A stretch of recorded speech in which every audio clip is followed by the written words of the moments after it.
don't matter. None of this matters.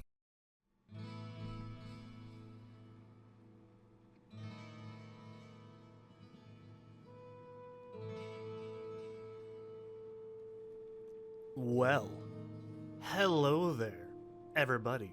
Welcome to Diablo 1. Now, I'm a huge Diablo 1 and 2 fan. I think we all kind of understand that, right? You know, this is coming from the guy who's got like over 100 hours plus of Diablo 2 content on this channel. You know, you guys have seen the Amazon statue of mounds, okay? You guys know I own all 3 Diablo games, including that yucky one that I don't like that much. But Diablo 1 is a special game for me. And by the way, oh yeah, I don't trust you guys anymore, okay? I let everyone choose which character I should play, and we all had a good couple of yucks, right? There's a good couple of yucks about that. You know, I gave 3 serious answers and a joke answer. You guys chose the joke answer. But don't feel bad, because I was gonna write C, Seth's choice. And we all probably kind of knew I would have chose Rogue, but you guys had to come out in spades. So you know what? In honor of everybody who voted for that being an absolute scrub unit, I'm just kidding, you guys are great. We are Carl the Rogue. Thanks everybody. I will never give you a serious question ever again. I'm just kidding. But, nah, seriously, Rogue's my favorite class. I think most people will probably know this by now, because I always say I like Amazon a lot in Diablo 2. It's my favorite class. Fundamentally, mechanically, it's probably Necromancer, but I just love Amazon, and Rogue is kind of the close second for me. And before we get into the game, if you've ever seen G-Star321's wonderful video of his Diablo 1 playthrough, I'm taking a page out of his book, because his book is the best book. I don't care if he doesn't post videos hardly fucking once a 3/4 of a century. Go check out his video. So, he didn't play through the whole game, though, unfortunately. I would have loved to hear it. But, his videos are great. I also don't know why that keeps happening. It's driving me insane. It's just the way that I have classic shells set up. So every now and then if it like stops and cuts back in, that's why it's doing it. We are playing this on the GOG version, which it's great. I have no issues with it. But anyways, yeah, he only got to Catacombs, I think, and then he stopped playing for some reason. I don't know. I'm not going to get mad about it. But I will say, he did say that Rogue is the worst class in the game, and double fuck you, Rogue's the best class in the game. Monk's bullshit. I was kidding. I have played through as every character except for Monk, by the way, and I've only dabbled with the technically hidden characters once. It was a long time ago. We are running this in Hellfire mode, so we have all the expansion content, like the Hive, the Crypts, you know, runes, all that cool shit. But I am doing this first video here to explain the mechanics of the game first, so if you want to watch video 2, where I go straight into the dungeon itself and start doing shit, I don't mind if you watch that first. But for people who are interested in this game specifically and don't know how it works, I'm making this for them. Because Diablo 1, it's got a lot of misinformation, you know, anything on fandom.wiki is complete hot garbage. A good example is how I've seen people say it doesn't matter what difficulty you're playing in, it doesn't affect loot. That's absolutely hot shit. That is not true. That's steamy hot shit with a cherry on top, because I can prove it in 2 seconds, because the sorcerer I made a few months back, when I went from normal to nightmare, the very first thing I dropped in the game was fucking plate mail in the church, okay? So, I don't know what to tell you, it's true. Difficulty affects loot quality, gold amount, enemy XP. I think it doesn't affect enemy XP maybe, but it totally does matter. So if you're like, oh, it's different in regular Diablo, well, I'm an adult, and I'm playing the game with the expansion pack like an adult, and if you're playing the game vanilla, I don't know why are you trying to be a contrarian?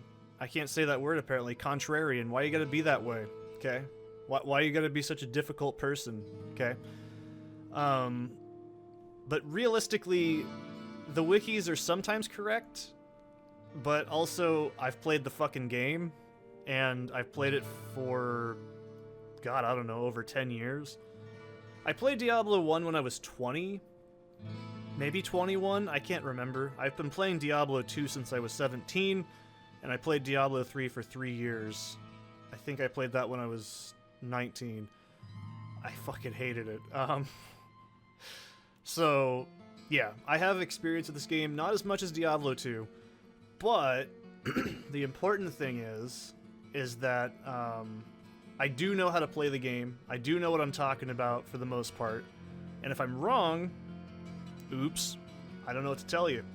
So, yeah, we're going to be going from normal to hell, meaning we're going to clear the game 3 times. And you're probably just like, oh, this sounds like agony. It's not that bad. So, Diablo 1 is not like 2. It's not grindy. If you're grinding in this game, you're doing something wrong, or you're just too much of a coward to push forward because you don't want to go through hell difficulty without, like, the right gear. Why you gotta be such a coward? Just go in there without Apocalypse, you'll be fine. I'm joking, actually, get Apocalypse if you're playing as a sorcerer. Anyways, so essentially it starts off at level 1 to 16, you kill Diablo, the game ends. But this game is very inspired by NetHack and Rogue and shit. I think /hack is also a pretty, like, big influence too. So everything is random. It's still modular, but it's still random. Now, floor 1 through, 4? That's the church. The next floors are going to be the cathedral. The next floors are going to be the mines, and then finally hell. It's like in NetHack, you have the Dungeons of Doom, then you have the Castle, Gehenna, the Astral Plane. It's similar to that in that you also have sub-levels, like with Sokoban and shit. So it's possible I have even looked at this map, see there, I finally moved. You happy?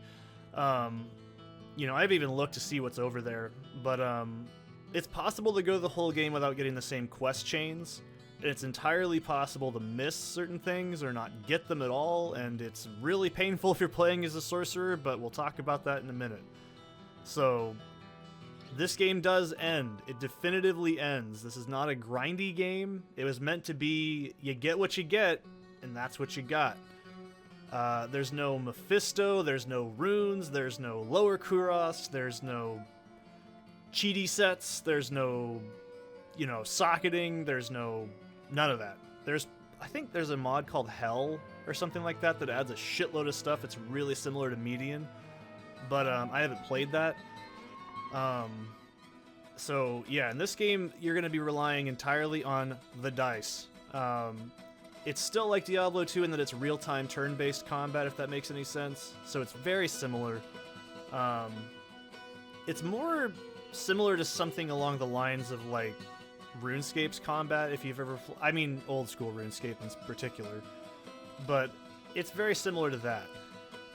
There's no skill trees, there's no builds. Your character is your character is your character. That's how Diablo 1 worked. Diablo 2 did a ton of things that were very impressive to the series. They took out this feature. Look at me, I can zoom in. I got the zoomies. Isn't that great? I think Resurrected adds that back. It doesn't matter. But, it does. It matters immensely to me, by the way. So, yeah. So let's take a look at the character. I'm going to explain all this because it's very different to Diablo 2. So if you're watching this and you're like, is this game really that different? Yes, it's very fucking different. Because I don't want you guys to watch, like, episode 2 and be like, well, what the fuck is he's not doing this? Well, this is why. So, alright. Carl, that's our name. Now, Rogue. Rogue is a very distinctive character. All 3 of the base classes, including Monk, are all different. They're all actually very different. So, Rogue excels with bows and has a secondary in magic. Rogue has the fastest draw of any bow in the game, so if you play as a warrior or a sorcerer, you will have hot garbage in terms of DPS with your bow. Rogue turns into a fucking machine gun. and it's amazing, okay? It's absolutely awesome. Probably the second fastest DPS in the game, beat just barely by Sorcerer, but Rogue can do it pound for pound longer and faster than the Sorcerer can because there's no ammo in this game. So that's amazing, right? Now, you also have an intrinsic skill called Disarm. Now, this is kind of a shitty intrinsic because it's a holdover from games like NetHack where, you know, floor 1, you don't search the ground, and then all of a sudden you see a chest, and you're like, oh, look, a chest. You walk forward, you didn't observe the ground, you fall in a poisoned, you know, pit, and you fucking die in 2 seconds. Game over. Would you like your items identified? Okay. This is a holdover. It's absolutely completely hot dog shit. You don't need this. So, I'll explain the other differences too. So, Warrior has the fastest melee in the game, and of course, the worst spellcasting, and you also have the highest strength. So, that makes sense, right? Melee class. He also has a repair skill, which lets him... It halves the durability of an item, piece by piece, and then eventually it'll be useless. It's kind of a good skill early game. And then Sorcerer has the best spell casting, obviously, fastest casting rate, and he also has staff recharge ability, which is pretty much what the Warrior has, but with staves. So that's kind of the differences between the 3 base characters. The Monk is totally fucking weird. I've never really finished the game with him. I've done it with every other class except the Monk. From what I understand, he has a super high AC, and lower AC armors give you a higher AC bonus? It's fucking weird. I've never really played as one, so I can't explain it that well. But anyways, characters will finish around level 30 to 35 in this game. This is old D&D logic, okay? Levels meant something, and not like in Diablo 3 and 4, where it's like, fuck it, just Paragon level till you're wanting to gouge your fucking eyes out. This game does not have that. So, once you get to 30, you'll really feel the crawl, so most characters max out at 30. Now. Literally now. So, this game has a very different stat mechanic. This is why I'm saying this video is important. So, strength. We played Diablo 2, we know what strength does, we max it to gear, and then we say, okay, I don't need to level strength anymore, whatever, fuck it. It's kind of like that. Strength governs hit max, I'm pretty sure, like your max hit, just a tiny bit, and of course is for gear. Magic, this is where it's different. In other games, it increases your mana. In this game, it increases magic damage, magic accuracy, magic consumption, so like your mana consumption, I should say, and it governs the amount of spells you can actually cast. We'll talk about that later. Obviously, this is the Sorcerer's bread and butter. Dex, this is the Amazon's... I'm going to call it that all the time, I'm sorry, but this is the Rogue's main stat. Dex is for high-tier bows and hit chance. It's very important for hit chance and block chance, but in this game, armor class is way more important than hitting things, in my opinion. But, you know, Dex is really good. It's a good dump stat, honestly. Vitality, we know what that does. It gives you HP. You get 5 levels, just like in Diablo 2, every time you level up. And every time you level up, each character gets their own unique rolls up on life and mana passively, so you never fall behind. Armor class. This is not Thaco is fucking wacko, okay? Thank God. This game has the decency that a higher AC is actually good. It's very fucking important in this game. I can't stress it enough. In Diablo 1, it's the stat you want the highest. Your to hit, this makes sense. Your dexterity, and of course damage. You know, you beat the shit out of things with a higher number. You want that. In this game, it's also, just like in Diablo 2, it's DPS with good... You want a nice mix of everything. And oh boy, it's everybody's favorite. You know what these are, don't you? Yeah, there's resistances in this game just like in Diablo 2. However, you'll notice magic fire and lightning are the main resistances in this game. There's no poison, there's no cold. I might be missing one, but fuck it, doesn't matter. And physical resistance is armor class. So, yeah, this is one of the most important things you want to get by the end of the game.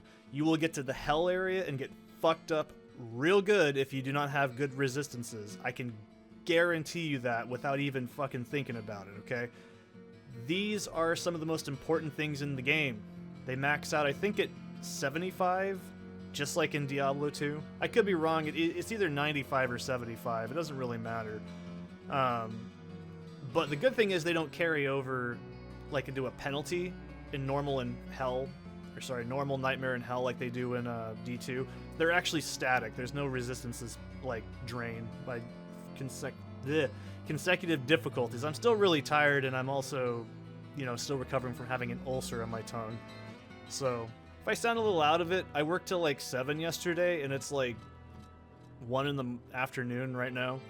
So anyways, this is also why I want to say this now. So if it was Diablo 2, let's say I wanted to wear gothic plate mail, right? I'd be like, oh, I want 120 strength, and then I'm going to leave it alone. Well, this is where shit gets interesting. Each character in Diablo 1 has a cap of the highest a stat can go up to. Of course, you can bump it with liquid stats, or soft stats, as I call them. So, you know, if you have like a max, I think Rogues is like 100 and something. It's actually pretty generous. So, like, say it caps out at 120. I don't have the exact number in front of me. We'll figure it out when it happens. If I go, oh, I'm going to be clever and use an elixir, you'll waste 5 grand. It's no fucking joke. If I had plus gear, it would still increase it passively. That's extremely important when you're playing as a sorcerer, by the way. You need to learn your armor and everything stats so you can get the max out of everything. So this makes it so where a rogue will never be as strong physically as a warrior. A warrior will never have as much magic as a rogue. A rogue will never have as much magic as a sorcerer. And hit chance will never be as high except on a rogue compared to a warrior. So every class is different intrinsically. Does that make sense? So you could look at that as max leveling, is having all your stats golded. God knows why you'd want to do that. It would be pointless in my opinion. So that's how that works. I figured I'd get that out the way now.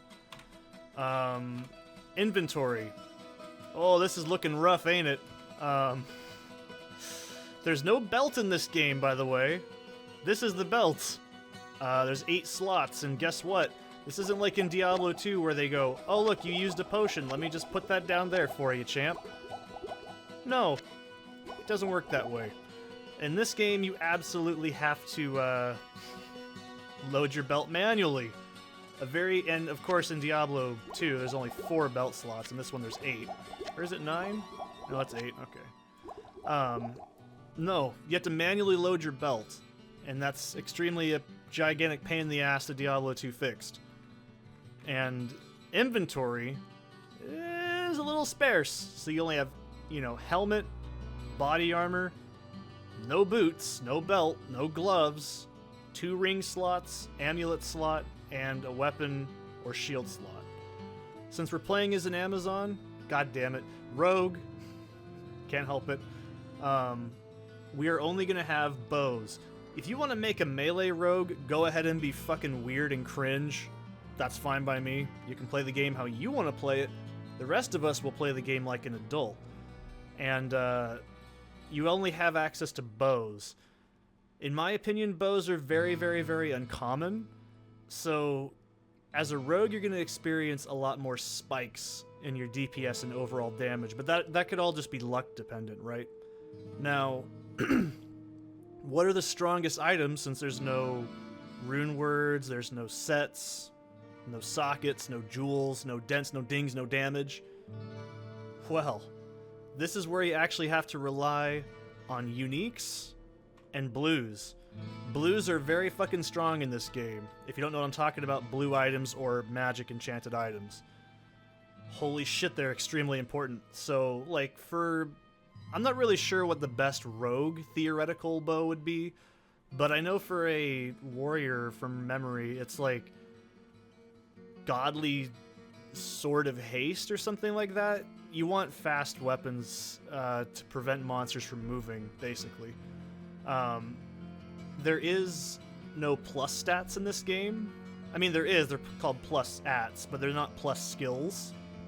So things like, oh, it's got plus 20 attribute points. That's still pretty good, but you want something a little bit better. If you're playing as a sorcerer, just like in Diablo 2, you don't need to just use staves, okay? I could theoretically play the game barehanded punching things, but that's a really bad idea.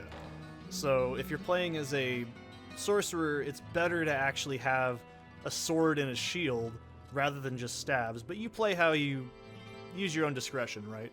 The strongest items are going to be your amulets and your rings. Amulets are usually very fucking solid in this game. They're one of the best item types to find. Rings, pretty high up there. And since there's no gloves, belts, boots, armor in general is a lot more important in this game, so an armor set is actually a big fucking deal.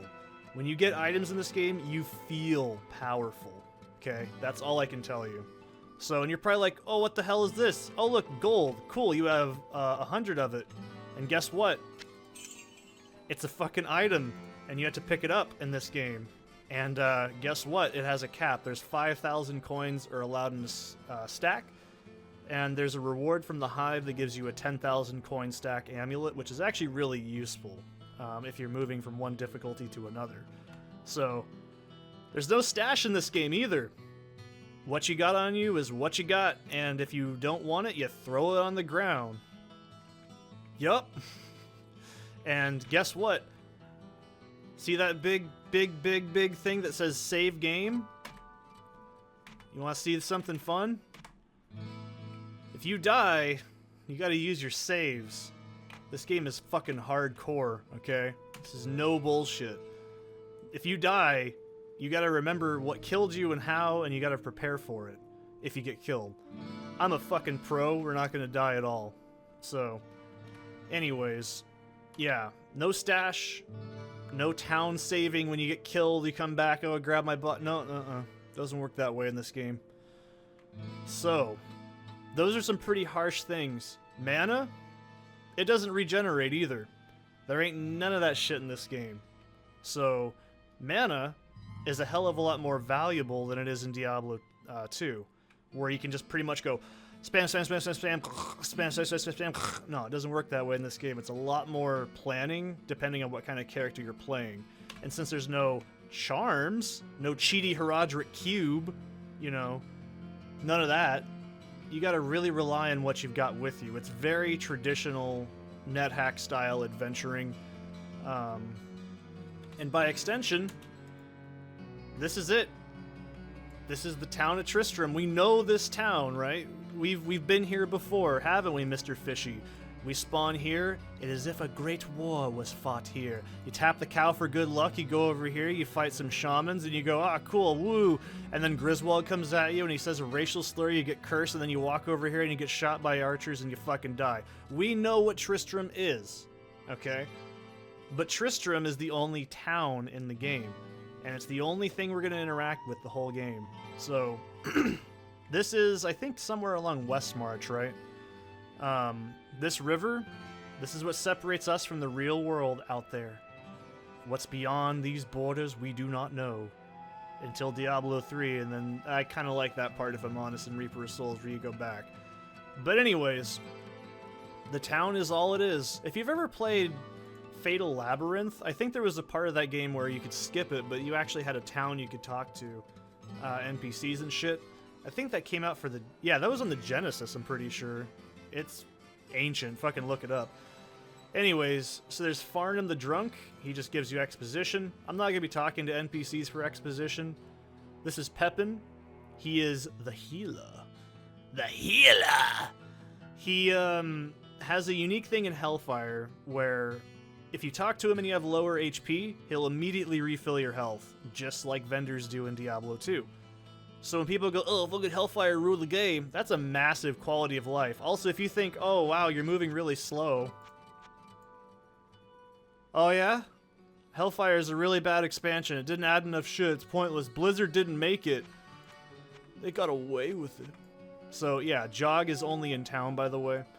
So over here, we know who this is. Hello, my friend. Stay a while and listen. We know who Deckard Cain is. So in this game, you can't ID items on your own. I think that the Bard can do it. It's his intrinsic, I think. But, yeah, it actually costs 100 gold, or I think 50 gold, to actually look at your items. Actually, no, I'm pretty sure it's 100. So, yeah, you gotta fucking give this old fuck here money to make him do things. It's not like in Diablo 2 where he says, as a gratitude, I'll give it to you for free. Not in this game. Deckard Cain's a fucking shill, but you know what he does. This is our favorite character who says racial slurs. Whoa, what can I do for you? If you don't know what I mean, it's because he uses curse as his attack in Diablo 2. I'm not just being shitty. Anyways, this is Griswold. He doesn't just go every 2 seconds. So I'll talk about vendors in a minute. And then, of course, Ogden, he just talks to you and says shit. And then, of course, there's Jillian.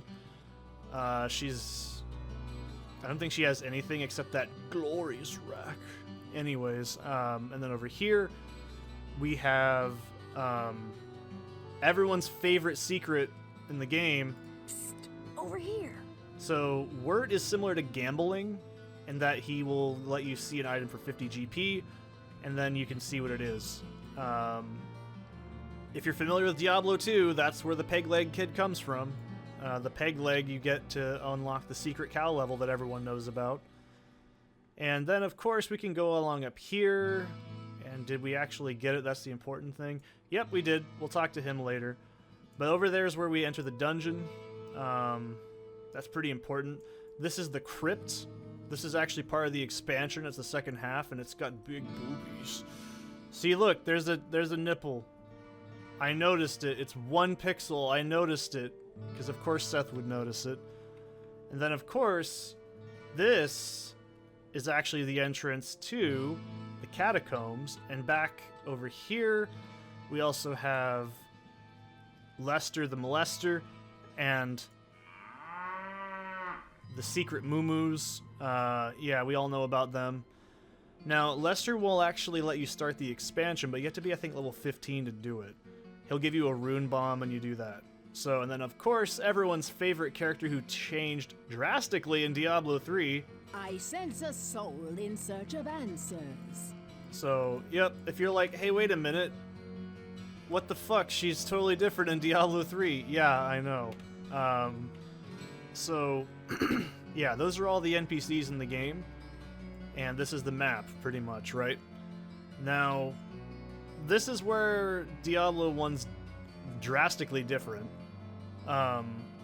So you're probably like, okay, well, what the fuck? If there's only 16 floors, I really have to climb my way out of every single one. No.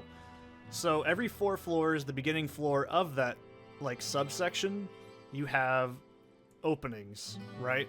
So over here would be the opening fissure to hell. And then once we get down to it, over here is the opening to mines. I already showed you the crypt. And the hive is over here where we spawned, and over there is also where the catacombs entrance is. And of course, I think I showed it off. I don't know if I did. Yeah, this is where the hive is at when we want to do it. So, yeah. Those are all shortcuts that basically cut down travel time. So you're also probably like, okay, smart guy, what's so different about this game that's so objectively crazy? Well, there's no hotkeys. Well, there is, but guess what they only go up to? That's it. Those are the only hotkeys we get. And there's no rebinding otherwise, as far as I'm aware. So, normally if you watch my Diablo 2 stuff, you know, like Z, X, C, V, B, N, all that, right? That doesn't do that in this game, okay? Not even close.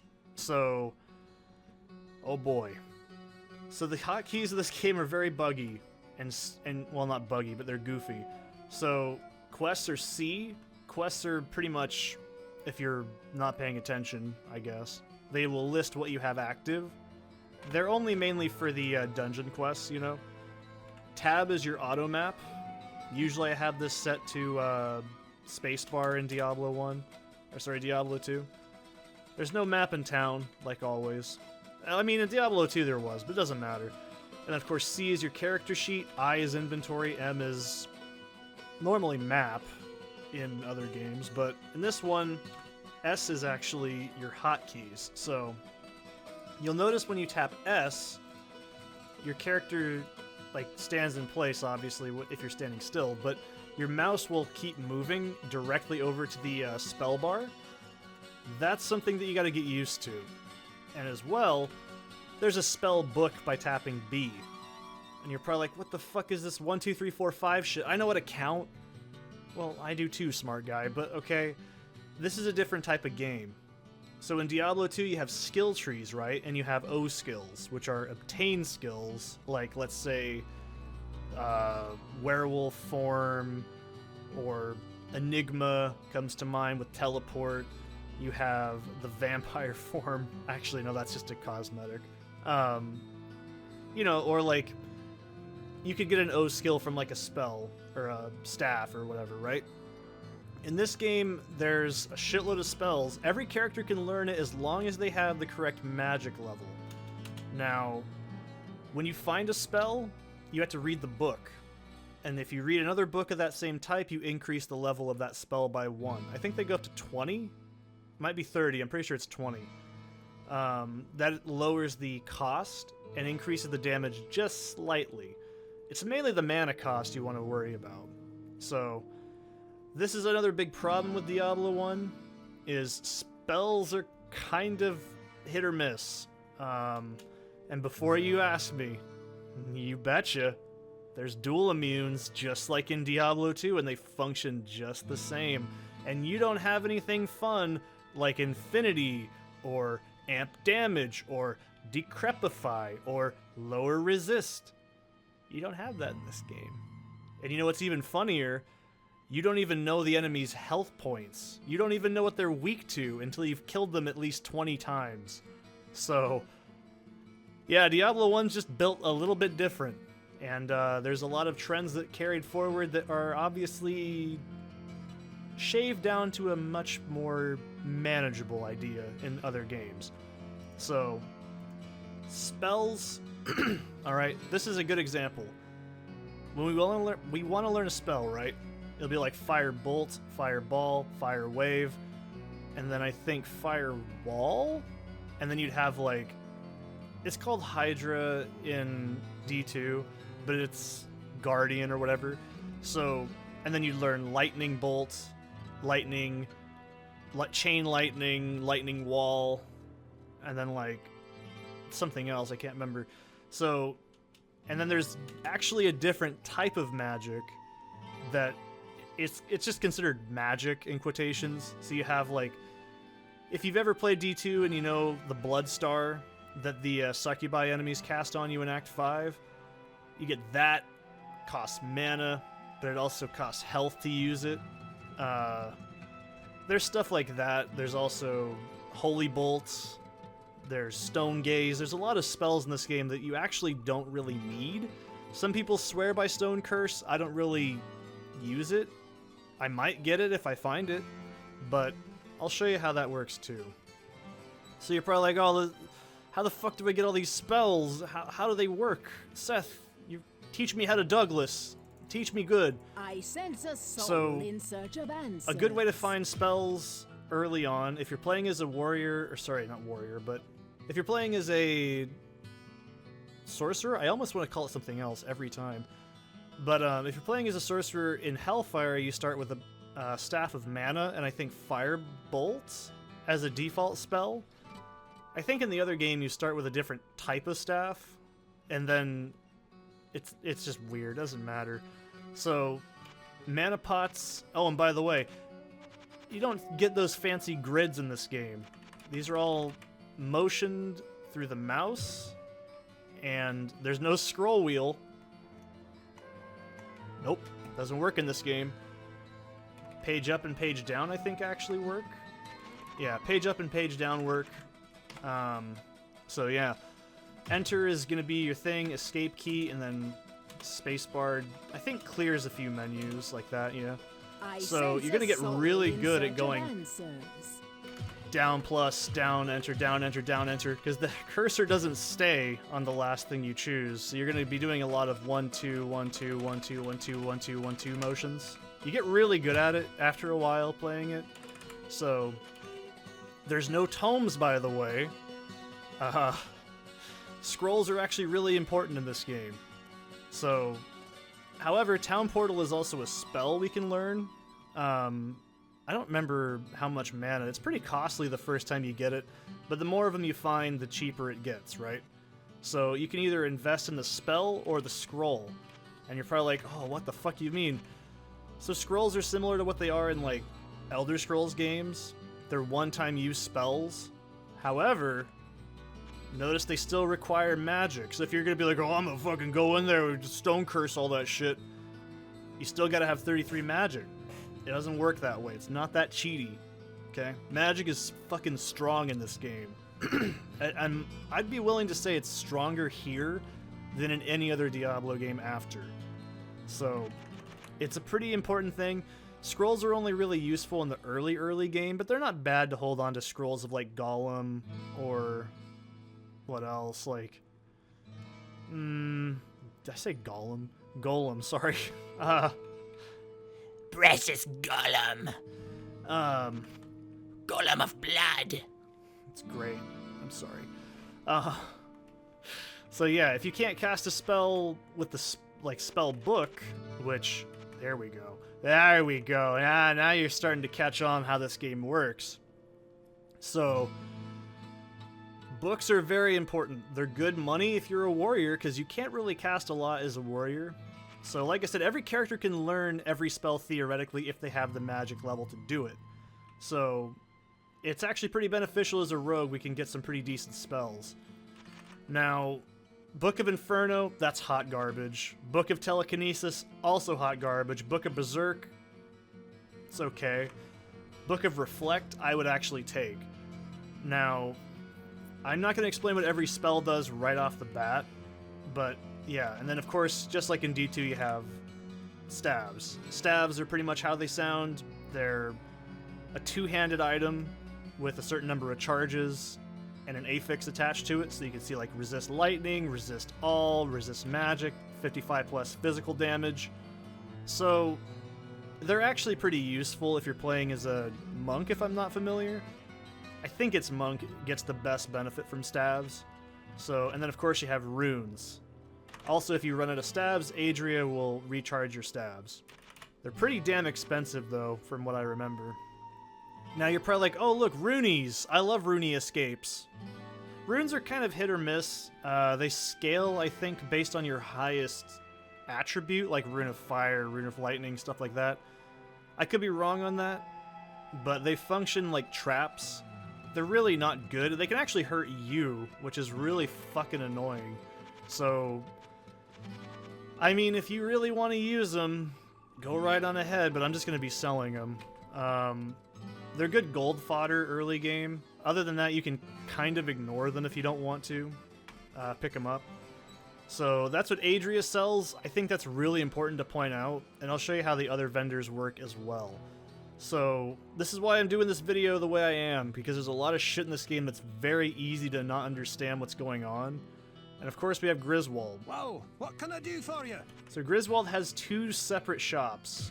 Basic items and premium items. And of course you can sell items to him and of course repair.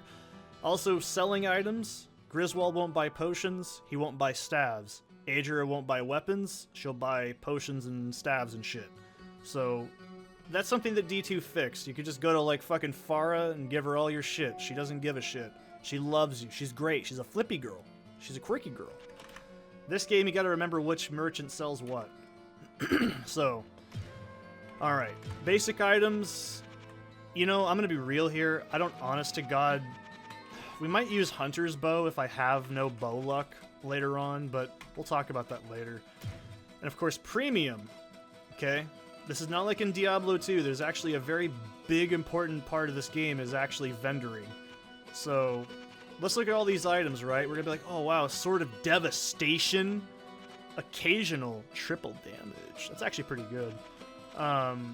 Sword of Light, wow, that's fantastic. And Racist Rags, okay. So you can see right off the bat, items have different values, and you're probably like, oh, it's only 2,000 gold, that can't be that much. Items sell for like 35,000 gold after a while in the late game. So if you're like, oh, this is really cheap, this is probably really easy. No, gold is very important in this game. So, yeah. It's important, and I can verify this as well. So, Adria and Griswold, I think they're based on your level and dungeon level that you're in currently. So let's say you're level 12 and you're in level 11 in the dungeon. They're going to have their selling area stuff, whatever, in that bracket. So there's a way to optimize it, but I don't really give a shit. What you want to do is every time you come back to town, check their inventory, because you never know what you're going to find, and you might not notice it for one whole level of the dungeon. You're like, I don't feel like checking, and then you missed out on something really fucking good, and it gets refreshed the next time you come back to town. So it's always in your best interest to check with Griswold and Adria, especially Adria if you're playing as a mage, to do that. Now, Adria and Pepin have a very unique ability. I think it's once you get to the Hell layers, their inventory changes to include elixirs. Those were added in Hellfire. They're 5,000 gold each, and they actually increase your stats by 1. So, you know, Elixir of Strength, of Magic, Dex, Vit is a free stat point. In this game, stats matter. That's a big fucking deal, okay? You absolutely want to dump your gold into that when you can, or a very high tier item. Now, you're probably like, oh, I'll be smart and go past the cap. Yeah, have fun. You'll waste a lot of money. If you're already at a cap in a level, it will not give you more. So it doesn't work that way. Use it to fill out the stats that you do need to actually improve. So it's a good way to increase strength passively while you're keeping dex up, or magic, or vit, whatever you prefer. So also Pepin has What ails you, my friend? crippling depression. So he has Potion of Full Healing, and of course rejuves and Scrolls of Healing. Like I said, those get replaced later on with extra elixirs. I'm not going to walk over there because I don't feel like it, but Wirt also has the gamble function. So from what I can understand, Wirt gambling works by character level, and every time the game is loaded. So if you go down a floor, up a floor, down a floor, up a floor, I think the item changes. If I'm wrong, just reload the entire game. So that basically, it's not really important to gamble early game. It's not important in general, but it's actually very useful later on. Like in Diablo 2, you can go the whole fucking game without ever gambling, and it's not a big deal. However, in Diablo 1, it's not a bad option if you get bored, or you're like, fuck, I need a better item. It's not a bad idea, because like I said, every enemy, every item, every dungeon module, everything is static. It only happens once. Once you kill Diablo, the game's over, okay? You kill Lazarus, that's done. You do the Butcher, you only get one. You don't get to farm Butcher over and over until you get the coolest shit you want. No, it doesn't work that way. In this game, it's very, very important to make damn sure you make use out of everything you get. So like I said, if we get a shit bow, we're stuck with it for a while, okay? You gotta just deal with the cards you've been dealt. Now, if you're probably like, oh, but I want to keep all my items. Where do I keep them, Seth? Well, some people like to keep their items over here. I like to keep my gold over here because This is where I'm going to be the most selling shit. Now, I don't know how it works in multiplayer, but this spot right here is where your town portal always spawns. So when you come back, it's really beneficial just to be like, alright, fuck it, I got a bunch of garbage, and then just go right back in. It depends on person. We'll talk about how I do it as I do it. But I usually like to keep a shitload of potions over here. Like if I'm playing as a mage, I'll keep a bunch of like blues over here and then some red over there. You get the idea. There's also rejuves, like I said. They start off at half and then they do full. They're actually yellow in this game, so if it throws you off, that's why they look weird. There's a lot of similar things to D2, but it's different enough. So, yeah. But there is an item limit. And don't worry, let's say I want to drop all this gold, but there's like 5 billion, I think it's like 250 items or something. Let's say we have all the max things, it just won't leave the inventory, it won't let me drop it. It'll prevent... It actually is really smart. The game has an overflow prevention built into it already. If you don't know this, Diablo 2 actually does have an overflow prevention. I think items stop spawning after a certain point, and the shit you don't pick up just disappears after a while. Gold also did have a certain limit. If your character held too much gold, they just throw it on the ground. Also in this game, I'll show you too. Like, alright, so like if I click here, it'll drop it here, then everything builds around your character and the tile they're like spaced into. Diablo 2 is kinda like this, but Diablo 1 is actually grid-based. So, if I'm standing here, a monster's here, I can shoot it, and then once it gets here, it can start meleeing me, right? It's very similar to RuneScape if you've played RuneScape. Which is also why I like RuneScape a lot, and vice versa. So, yeah. This game is very different. I'm trying to think if there's anything else I missed before I start playing. Not really. I think that's pretty much it. We're going to be doing... So from normal to hell, that's where we're going to go. So I hope that was an explanation of everything. I hope. Look at him go. He looks like Data from Star Trek. Interesting thought. Anyways, I'll see you guys in the next one where we take on the dungeon and actually start playing the game properly. I'll see you then. I don't have any fancy keys, by the way, to say goodbye in this game. I just have to take my word for it.